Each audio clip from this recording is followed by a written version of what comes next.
KSRTC-യിലെ സൗജന്യ യാത്ര. എനിക്കതിനകത്ത് ഇപ്പോഴും കൺസേൺ ഉണ്ട്, ഇതൊന്നും നടക്കാൻ പോകുന്നില്ല എന്നുള്ളത്. മുഖ്യമന്ത്രി ഭയങ്കര കോൺഫിഡൻസിലാണ്. അത് നമ്മൾ ആ രീതിയിൽ കണ്ടേ പറ്റുള്ളൂ. സാധാരണക്കാരായ ആളുകളുടെ കുട്ടികളാണ് സംവിധാനങ്ങൾ ഉപയോഗിക്കുന്നത്, അവരെയാണ് ഏറ്റവും കൂടുതൽ ബാധിക്കാൻ പോകുന്നത് എന്നുള്ളതാണ്. വിദ്യാർത്ഥികൾക്ക് 3 ദിവസം ആർത്തവ അവധി.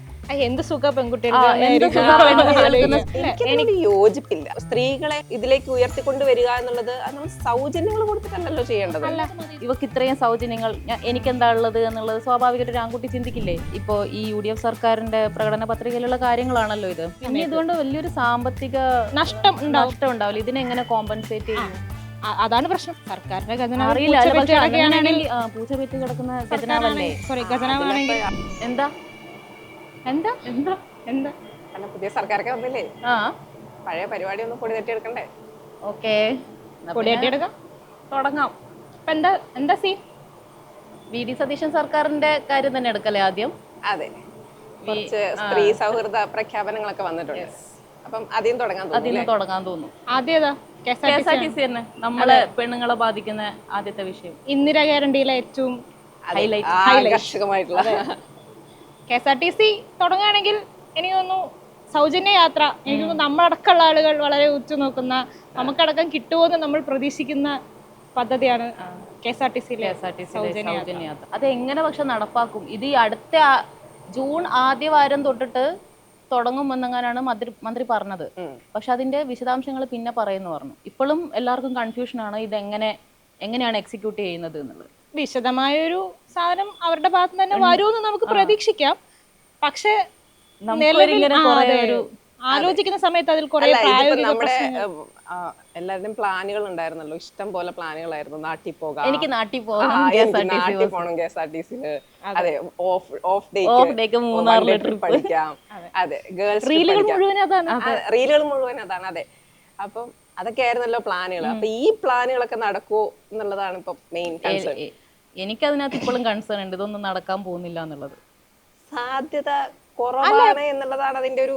മുഖ്യമന്ത്രി ഭയങ്കര കോൺഫിഡൻസിലാണ്. അത് നമ്മൾ ആ രീതിയിൽ കണ്ടേ പറ്റുള്ളൂ. സംസാരിക്കുന്ന സമയത്ത് ഭയങ്കര കോൺഫിഡന്റ് ആണ് അദ്ദേഹം. പക്ഷെ ഇതിന്റെ പ്രായോഗികതയാണ് പല സമയത്തും ഇത് എത്രത്തോളം നടപ്പിലാക്കാൻ പറ്റും എന്നുള്ളതിലെ ഒരു ചോദ്യചിഹ്നമായി നിൽക്കുന്നത് ഇതിന്റെ പ്രായോഗികതയാണ്. അതിപ്പോ നമുക്കറിയാലോ, പ്രൈവറ്റ് ബസ് ഓണേഴ്സ് അടക്കം ഇതിൽ പ്രശ്നമായിട്ട് വരുന്നത് അത്തരം ചില പ്രശ്നങ്ങൾ കൊണ്ടാണ്. പിന്നെ ഇത് എത്ര പേർക്ക് കിട്ടും, എങ്ങനെ കിട്ടും, ഏതൊക്കെ ബസ്സുകളിലായിരിക്കും, അതായത് ഓർഡിനറി ആണോ അല്ലെങ്കിൽ സൂപ്പർ ഫാസ്റ്റ് ആണോ, ദീർഘദൂര യാത്രകൾ പറ്റുമോ അല്ലെങ്കിൽ വളരെ ഷോർട്ട് സർവീസ് ആണോ? ഈ KSRTC-യുടെ എല്ലാ സർവീസുകളിലും ഇത് കൊണ്ടുവരാൻ പറ്റുമോ എന്നുള്ള കാര്യത്തിൽ പ്രായോഗികമാണെന്ന് തോന്നുന്നില്ല. ഓർഡിനറി സർവീസുകളിലായിരിക്കും. ഈ ഓർഡിനറി സർവീസുകൾ തന്നെ എല്ലാ ജില്ലകളിലും ഇല്ല, എല്ലാ ജില്ലകളിലും വ്യാപകമായിട്ടില്ല. ഒരു 7 ജില്ലകൾക്കാണ് മെയിൻ ആയിട്ടും ഇതിന്റെ ഒരു ആനുകൂല്യം അല്ലെങ്കിൽ ഈ ഒരു സൗജന്യത്തിന്റെ ഒരു ഇത് ബെനിഫിറ്റ് കിട്ടുക എന്നുള്ളതാണ്. പക്ഷെ ബാക്കിയുള്ള ജില്ലകളിലെ സ്ത്രീകൾക്ക് അപ്പോഴും ഈ പറഞ്ഞ പോലെ ഇതിന്റെ ഒരു ആനുകൂല്യം കിട്ടാനുള്ള സാധ്യതകൾ കുറവാണ്, ഓർഡിനറികളിൽ മാത്രമാണെങ്കിൽ.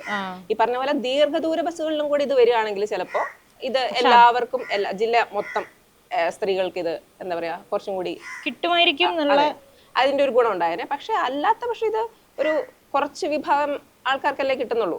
അത് മാത്രല്ല, അതിനകത്ത് വേറൊരു വലിയൊരു പ്രശ്നം എന്താന്ന് വെച്ച് കഴിഞ്ഞാൽ, ഈ KSRTC-യിൽ സ്ത്രീകളുടെ എണ്ണം കൂടുന്നതിലൂടെ നിലവിൽ യാത്ര ചെയ്തുകൊണ്ടിരിക്കുന്ന പുരുഷന്മാര് പിന്നെ ഒന്നുകില്ല പ്രൈവറ്റ് ബസ്സുകളെയോ അല്ലെങ്കിൽ വേറെ എന്തെങ്കിലും മാർഗം ചെയ്യുക കൂടുതലായിട്ടും. പിന്നെ ഇതുകൊണ്ട് വലിയൊരു സാമ്പത്തിക നഷ്ടം ഉണ്ടാവില്ല. ഇതിനെങ്ങനെ കോമ്പൻസേറ്റ് ചെയ്യും? അതാണ് പ്രശ്നം. അതായത് KSRTC-ക്ക് ഓൾറെഡി നഷ്ടം, അതിന്റെ കൂടെ അതിലും വലിയ പറയുന്നത് സർക്കാർ കൊടുക്കുമെന്നാണല്ലോ പറയുന്നത്. ഇങ്ങനെ വരുന്ന ഒരു ഇത് നഷ്ടം വരുന്ന ആ തുക, അതല്ലെങ്കിൽ സ്ത്രീകളുടെ ടിക്കറ്റിന്റെ തുക സർക്കാർ കൊടുക്കുമെന്നാണല്ലോ പറയുന്നത്. സർക്കാരിന്റെ പൂച്ച പെറ്റ് കിടക്കുന്ന ഖജനാവല്ലേ? അവിടുന്ന് എങ്ങനെ എടുത്ത് കൊടുക്കും? പൂച്ച പെറ്റ് കിടക്കുന്ന ഖജനാവിന്ന് ഇത് മാത്രമല്ലല്ലോ, പെൻഷൻ ഉണ്ട്, ക്ഷേമ പെൻഷൻ ഉണ്ട്, പിന്നെ പെൺകുട്ടികൾക്ക് വിദ്യാർത്ഥികൾ 1000 രൂപ വെച്ച് കൊടുക്കുന്നുണ്ട്. പിന്നെ 25 ലക്ഷം രൂപയുടെ ആരോഗ്യ ഇൻഷുറൻസ് ഉണ്ട്. പിന്നെ വേറെ എന്തൊക്കെയോ ഉണ്ട്. ഇതെല്ലാം നടപ്പിലാക്കണം. അതൊരു ആശമാർക്ക് 1000 കൂട്ടി ഇതൊക്കെ ഉണ്ട്. ഇതൊക്കെ നടപ്പിലാക്കുമെന്നാണ് അവര് പറയുന്നത്. അവര് കോൺഫിഡൻസോടെയാണ് അതെ അപ്പൊ എന്തെങ്കിലും പറയുന്നത്. അപ്പൊ എന്തെങ്കിലുമൊക്കെ പദ്ധതികൾ ഉണ്ടാകുമായിരിക്കും. പക്ഷെ അത് എന്തെന്നാന്നുള്ളത് ഇതുവരെ വ്യക്തമാക്കിയിട്ടില്ല. ആ കൺഫ്യൂഷനാണ് ആളുകൾക്കുള്ളതെന്നാണ് എനിക്ക് തോന്നുന്നത്. നമ്മളാണെങ്കിലും ആലോചിക്കുന്നത് അതല്ലേ, ഇതെങ്ങനെയാണ് നടപ്പിലാക്കുക. അല്ല ഇപ്പൊ ഞാൻ നേരത്തെ പറഞ്ഞു വന്ന കാര്യം ഈ പ്രൈവറ്റ് സെക്ടറിന്റെ കാര്യം പറഞ്ഞു വന്നതാ. ഇപ്പൊ നമ്മൾ മലബാർ മേഖലകളിലേക്കൊക്കെ പോയി കഴിഞ്ഞാൽ അവിടെ ഏറ്റവും കൂടുതലുള്ളത് പ്രൈവറ്റ് സെക്ടറാണ്, പ്രൈവറ്റ് ബസ്സുകളാണ്. അപ്പം ഈ പ്രൈവറ്റ് ബസ് ഓണേഴ്സ് ഒക്കെ പ്രശ്നമാക്കുന്നത് എന്താണ്, അവർ ഓൾറെഡി പറഞ്ഞു കഴിഞ്ഞു വിദ്യാർത്ഥികളുടെ കൺസെഷൻ ഒഴിവാക്കും, കൂട്ടണം എന്നല്ല പറഞ്ഞത്, ഒഴിവാക്കണം എന്നല്ലേ പറഞ്ഞത്.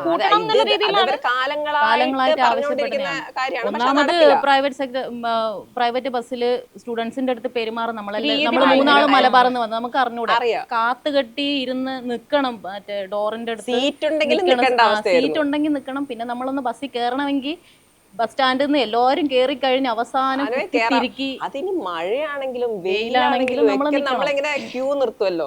അതിന്റെ പുറമെ ചീത്ത കഴിഞ്ഞ സർക്കാരിന്റെ കാലത്ത് അത്ര ബസ് നിർത്തണം എന്നൊക്കെ ഉള്ളത് നിർബന്ധമാക്കി അങ്ങനെയൊക്കെയുള്ള കാര്യങ്ങളൊക്കെ.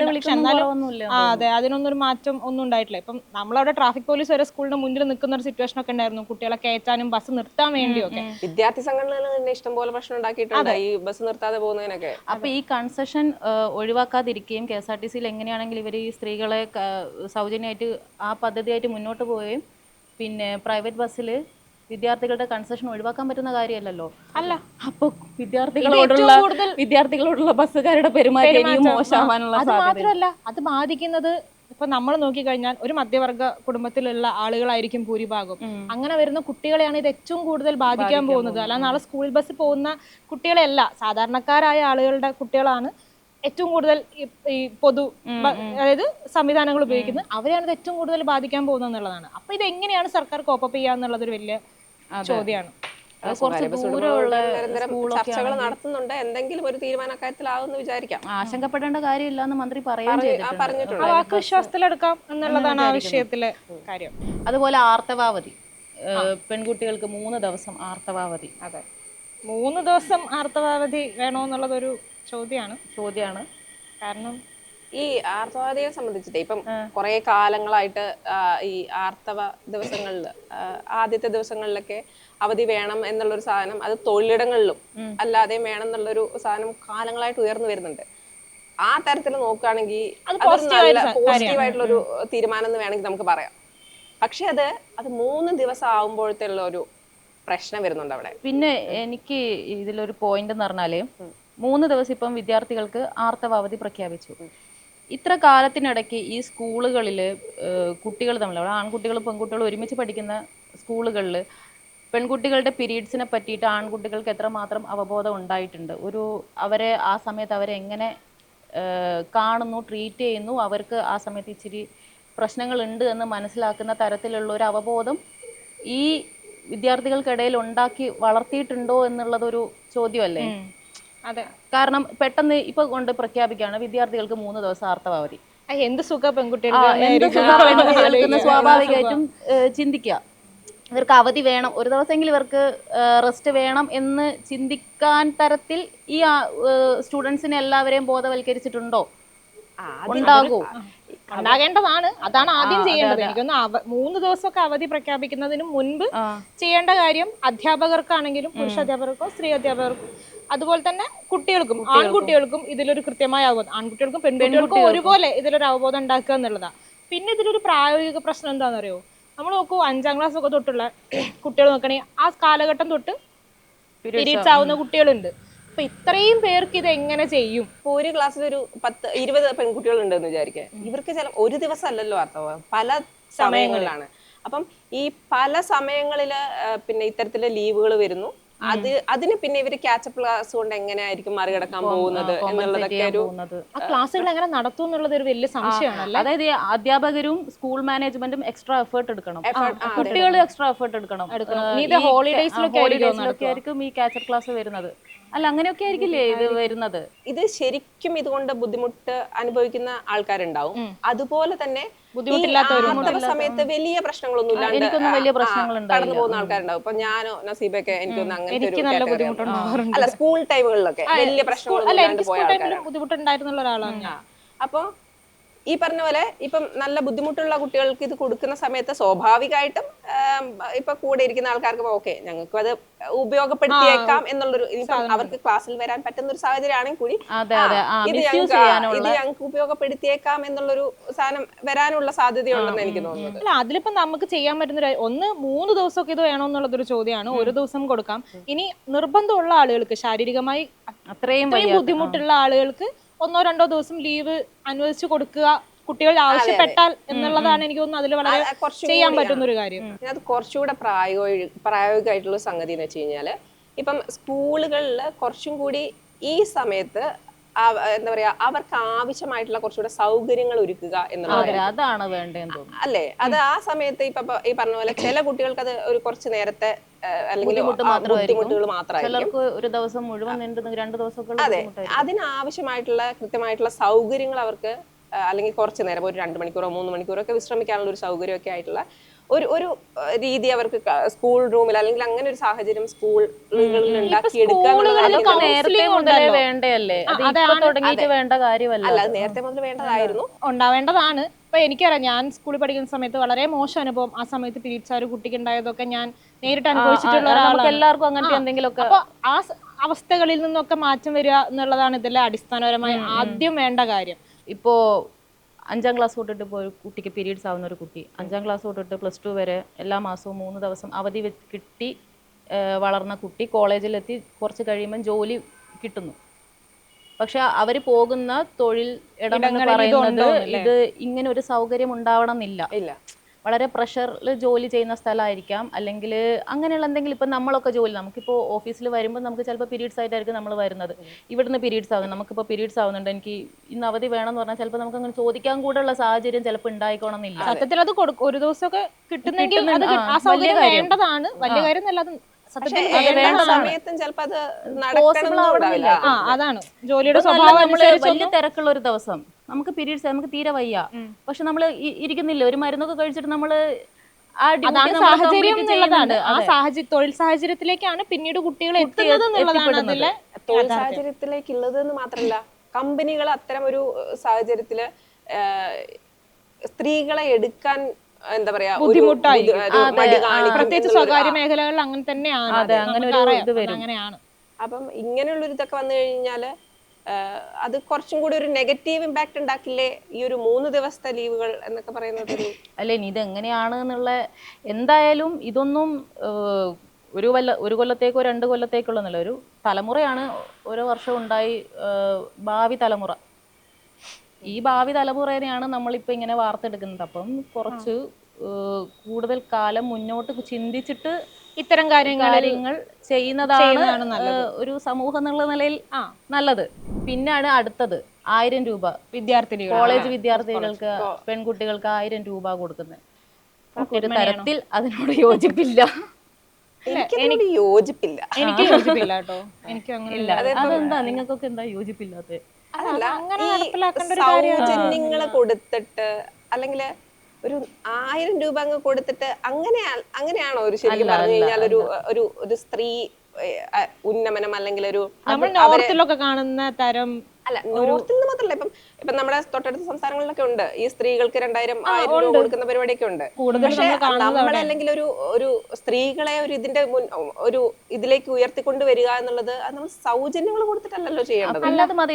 ഇതിന് ഈ സംവരണമൊക്കെ ആയിട്ട് കുഴക്കുന്ന ആളുകളുണ്ട്, അത് വേറെ വിഷയമാണ്.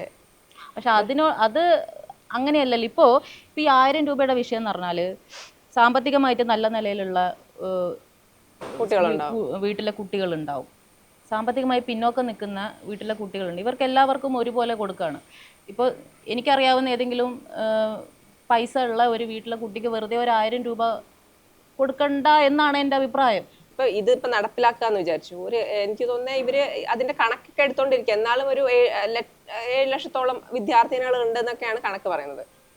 ഇത്രയും പേർക്ക് ഈ 1000 രൂപ എന്ന് പറയുമ്പം ഇതൊക്കെ എങ്ങനെ കോപ്പപ്പ് ചെയ്ത് കൊണ്ടുവരും എന്നുള്ളതാണ്. അതിന്റെ കൂടെ തന്നെ ഇത് സാമ്പത്തിക പ്രതിസന്ധിയിൽ ഉണ്ടാക്കാൻ പോകുന്നത്. ഇപ്പം KSRTCക്ക് ഇത്രയും തുക കൊടുക്കണം സർക്കാർ. ഓൾറെഡി സൗജന്യ യാത്ര കിടക്കുന്നുണ്ട്. പിന്നെ അതിന് പുറകെ പെൻഷന്റെ ഇതുണ്ട്. ഇതെല്ലാം കൂടെ വരുമ്പം ഇതെല്ലാം കൂടെ എങ്ങനെ മാനേജ് ചെയ്യും എന്നുള്ളൊരു പിന്നെ പറഞ്ഞ സാധനമാണ്. അതായത് സൗജന്യങ്ങൾ കൊടുത്ത് മാത്രമാണോ സ്ത്രീകളെ നമുക്ക് കയ്യിലെടുക്കാൻ പറ്റുക, അങ്ങനെയാണോ സർക്കാർ ഇപ്പോഴും വിചാരിച്ച് വെച്ചിട്ടുള്ളതെന്നാണ് എനിക്ക് മനസ്സിലാവുന്നത്. കൂടുതലും കോളേജുകളിലോ മറ്റോ അങ്ങനെ എന്തെങ്കിലും ചെറിയ എന്താ പറയാ തൊഴിലധിഷ്ഠിതമായ സ്കിൽ ഡെവലപ്മെന്റോ സാധനങ്ങളോ ഒക്കെ അത്തരം കോഴ്സുകളോ സാധനങ്ങളോ അത് കൊടുക്കുന്നതല്ലേ കുറച്ചും കൂടി നല്ലതാണ് ചെയ്യേണ്ടത്. സ്കൂളുകളിൽ പോലും അത് വേണം. ഞാനിപ്പോ ഒരു കാര്യം ആലോചിച്ചത്, ഇപ്പോ ഈ UDF സർക്കാരിന്റെ പ്രകടന പത്രികയിലുള്ള കാര്യങ്ങളാണല്ലോ ഇത്. നേരത്തെ പറഞ്ഞത് നമ്മുടെ കേരളത്തിൽ 52% സ്ത്രീകളാണ്.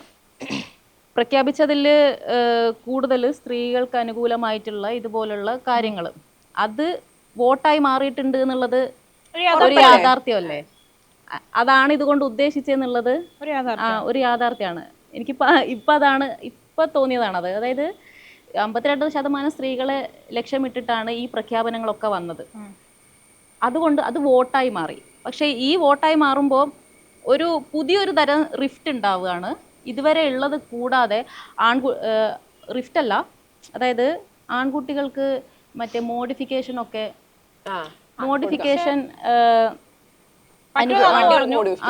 വണ്ടികളുടെ മോഡിഫിക്കേഷനെ പറ്റിയിട്ട് പറഞ്ഞു. അത് അനുകൂലമായിട്ട് അന്ന് പറഞ്ഞതാണ്, ഇലക്ഷന് മുന്നേ പറഞ്ഞതാണ്. പക്ഷെ ഇപ്പൊ ഇലക്ഷൻ കഴിഞ്ഞപ്പോ അത് മാറി. കാരണം അത് അങ്ങനല്ല, ഇലക്ഷന്റെ മുന്നേ അങ്ങനെ പറഞ്ഞു. അതിനെ പറ്റിയിട്ടല്ലേ ആദ്യം മറ്റേ പ്രസ് മീറ്റിൽ മുഖ്യമന്ത്രിയുടെ അടുത്ത് ചോദിച്ചപ്പോ മറ്റേ ആ മീം വന്നത്. ആ മീം വന്നത് അതൊരു വലിയ വിഭാഗത്തെ അതെന്തായാലും അതെ സ്വാധീനിച്ചിട്ടുണ്ടാവും. വോട്ടായിട്ട് അത് സ്വാധീനിച്ചിട്ടുണ്ടാവും. പിന്നെ അതുപോലെ KSRTCയിലെ സ്ത്രീകളുടെ സൗജന്യ യാത്ര സ്വാധീനിച്ചിട്ടുണ്ടാവും. 1000 രൂപ പെൺകുട്ടികൾക്കുള്ളത് സ്വാധീനിച്ചിട്ടുണ്ടാവും. ഇതൊക്കെ നേരത്തെ പറഞ്ഞ കാര്യങ്ങളല്ലേ. ക്ഷേമ പെൻഷൻ്റെത് മെയിനായിട്ട് സ്വാധീനിച്ചിട്ടുണ്ടാവും. അപ്പൊ ഒരു വലിയ വിഭാഗത്തെയാണ് UDF സർക്കാർ അവരുടെ ഭാഗത്തായിട്ട് കൊണ്ടുവന്നേക്കുന്നത്. നടപ്പിലാക്കിയില്ലെങ്കിൽ എന്താവും? അല്ലാതെ നടപ്പിലാക്കും. കാരണം ആരും 5 വർഷം കഴിഞ്ഞിട്ട് ഇനി അടുത്ത പുതിയ സർക്കാർ വരട്ടെ എന്ന് ആരും വിചാരിക്കില്ലല്ലോ. അപ്പൊ അതെന്തായാലും അവരത് നടപ്പിലാക്കും. സൗജന്യങ്ങൾ വേണോ വേണ്ടേ എന്നുള്ളതാണ്. ഇത്ര സൗജന്യങ്ങൾ കൊണ്ട് ഇതെല്ലാം ചെറുപ്പക്കാരായിട്ടുള്ളതും കുട്ടികളുമായിട്ടുള്ള ആൾക്കാർക്കാണ് കൂടുതൽ ഫോക്കസ് ചെയ്തേക്കുന്നത്. അപ്പം ഈ തലമുറ ഇനി അവരാണല്ലോ. അപ്പൊ അവർക്ക് അത്രയും സൗജന്യങ്ങൾ കൊടുക്കുമ്പോൾ അവരെ എങ്ങനെ അതിനെ ഈ ഭാവി ജീവിതം എങ്ങനെയാകും? പിന്നെ ഈ ആൺ പെൺ വേർതിരിവ് വല്ലാത്ത തോതിൽ വരും. ഇതൊക്കെ എങ്ങനെയാണ് സൊസൈറ്റിയിൽ ബാധിക്കുക? ഇപ്പൊ തന്നെ ഉണ്ട്, ആവശ്യത്തിൽ കൂടുതലുണ്ട്, അതിൽ കൂടുതലായിട്ട് വരും. സൗജന്യം എനിക്ക് ഇതിനകത്തുള്ള മെയിൻ ആയിട്ടുള്ള പ്രശ്നമായിട്ട് അതാണ് തോന്നുന്നത്. ഇത്രയും സൗജന്യങ്ങൾ കിട്ടിയിട്ട് ഇവള് വളരുന്നു, ഇവക്ക് ഇത്രയും സൗജന്യങ്ങൾ, എനിക്കെന്താ ഉള്ളത് എന്നുള്ളത് സ്വാഭാവികമായിട്ട് ഒരു ആൺകുട്ടി ചിന്തിക്കും. അല്ല, ഇപ്പം KSRTCന്റെ വിഷയത്തിൽ പോലും ഞാൻ അവസാനിപ്പിക്കുന്ന കൂട്ടത്തിൽ പറയുന്നതാണ്, നമ്മളിപ്പം സാമ്പത്തിക സ്ഥിതിയോ അല്ലെങ്കിൽ അങ്ങനെ എന്തെങ്കിലും മാനദണ്ഡം വെച്ചിട്ടാണ് അവരിത് പ്രഖ്യാപിക്കുന്നെങ്കിൽ അതിനൊരു അടിസ്ഥാനമുണ്ട്. പക്ഷെ ആ അടിസ്ഥാനം പോലും ഇല്ലാതെ ഇത് പ്രഖ്യാപിക്കുമ്പോൾ അത് വെറും സൗജന്യം നൽകൽ തന്നെയാണെന്നുള്ള അഭിപ്രായം വ്യക്തിപരമായിട്ടുണ്ട്. നമ്മൾ സ്ത്രീകളെ ആയാലും പുരുഷന്മാരെ ആയാലും അധസ്ഥിത വിഭാഗങ്ങളെ ആയാലും ഒക്കെ എങ്ങനെ എംപവർ ചെയ്യാം എന്നുള്ളതിലാണ് നമ്മുടെ ഒരു ഫോക്കസ് പോകേണ്ടത്, ഒരു സർക്കാരിന്റെ ഫോക്കസ് പോകേണ്ടത്. ആ ഫോക്കസിൽ നിന്ന് മാറിയിട്ട് സൗജന്യങ്ങളിലേക്ക് മാറുമ്പോൾ അത് ഒരു സൊസൈറ്റീനെ മോശമായിട്ടാണ് ബാധിക്കുക എന്നുള്ളതാണ് നമ്മളിതിൽ പറഞ്ഞു വെക്കേണ്ടതെന്നാണ് അടിസ്ഥാനപരമായിട്ട് എനിക്ക് തോന്നുന്നത്. വിചാരിച്ചത് വുമൻ എംപവർമെന്റ് എന്നുള്ളത് മാറിയിട്ട് ഇതാണോ വുമൺ എംപവർമെന്റ് എന്നൊരു ചോദ്യം വരും. അതാണ് ഇതിന്റെ ഒരു പ്രധാനപ്പെട്ട പ്രശ്നം തോന്നുന്നു. പിന്നെ ബാക്കി വരട്ടല്ലേ? അതെ, ബാക്കി സാധനങ്ങളൊക്കെ വരട്ടെ, കാര്യങ്ങളൊക്കെ വരട്ടെ. നമ്മളോട് ഉണ്ടല്ലോ. അതെ, അടുത്ത ആഴ്ച വേറെ എന്തെങ്കിലുമൊക്കെ ആയിട്ട് വരാം. അതെ.